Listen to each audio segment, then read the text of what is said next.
এই জুবিন হল হুলাৰ ভাই মূলা, তাক যোনে যি কয় তাকে কৰে। এই চামকানু মহন্তৰ ইনকাম সেই জুবিনেই নৰ্থ ইষ্ট ফেষ্টিভেলত লৈ যায়, ইফালে পাপন নিয়ে, পাপন চিয়ানা মাল, ই বুৰ্বক হয়, ই ইয়াক যোনে যি জেক দিয়ে, মই পাইছোতো তাক বহুত দিন গানে কি আনে চিনেমাখনত, তাক যোনে জেক দিয়ে সি সেইটোৱে কৰে। যে চামকানু মহন্তই তাক লৈ যায়, ইফালে গৰিমাই তাক যাব দিল, তাৰ চিজাৰ আছে এই মিৰ্গি। মেইন কথা কি জানো, চামকানু মহন্ত, ননীগোপাল মহন্ত আৰু এটাই ডিজিপিটোৱে তিনিটা শিয়াল জন্ম দিছে মাকে, দালাল।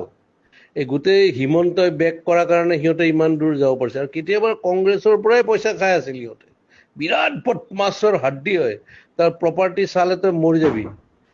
সেই সি লৈ লৈ যায়, জুবিন গ'লে অসমত থকা ছিংগাপুৰ চব মানে একদম হাই লেভেল পইচা দি কিনিব, অমুক কৰিব তমুক কৰিব। এই পইচা ইনকামৰ চ'ৰ্চ কিহৰ নৰ্থ ইষ্ট ফেষ্টিভেল বে? আমি জানো মাঘ বিহু, বহাগ বিহু আৰু কাতি বিহু, কিহৰ এইবিলাক? এইবিলাক ফাল্টু আমি কৰি নিছে। এতিয়া হিমন্তই দিয়কচোন তাৰ স্পষ্টীকৰণ, তাক এবাৰ ৰাইজে পালে দিব ভালকে।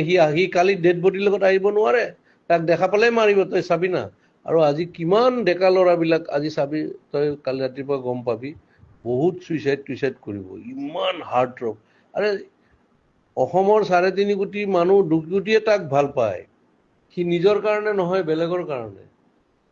আৰু সেই দালালে তাক মানে কালচাৰেল দালাল বুলি ক'ব লাগে, সিহঁতে তাক মাৰ্কেটিং কৰি পইচা ইনকাম কৰে, তাক অলপ দি এনেই মানে জমাই মেলি মাল চাল খুৱাই মেলি পঠিয়াই দিয়ে। সেইটোৱে ধান্দা। এতিয়া গৰিমাক প্ৰেছাৰ দিব ইহঁতে, যে এনেকে ক'বা তুমি, তেতিয়াহি তাইতো যোৱা নাই। অৰিজিনেল কথাটো এয়া বহুত বহুত এয়া আছে, মানে তাত কি ক'ম আৰু। তাক মাৰা প্লেনো হ'ব পাৰে, কিবা হ'ব পাৰে, কি হ'ব পাৰে, চব দালালি পইচাৰ ধান্দা গেলা। অসমখন চেচ। এটা সি অনুষ্ঠান আছিলতো, তাৰ গান, এই লাষ্ট চিনেমাখনৰ ভাইমন দাৰ গানটো সি কি চলিড বনাইছে এই বেমাৰী অৱস্থাত। তাৰ পটাছিয়াম কম থাকে, কিবা কম থাকে।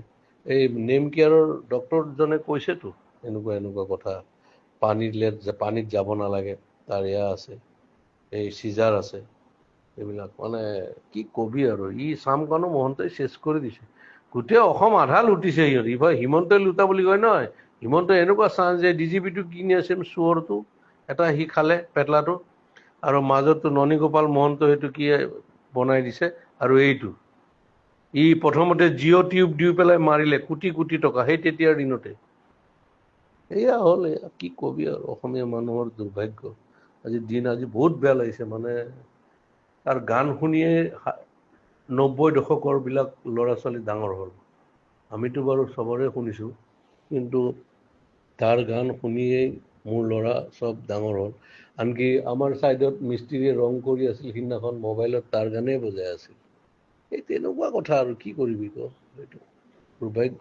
সিও বেপৰুৱা মানুহ, সিও মানে এনেকুৱা, সেইকাৰণে হ'ল আৰু।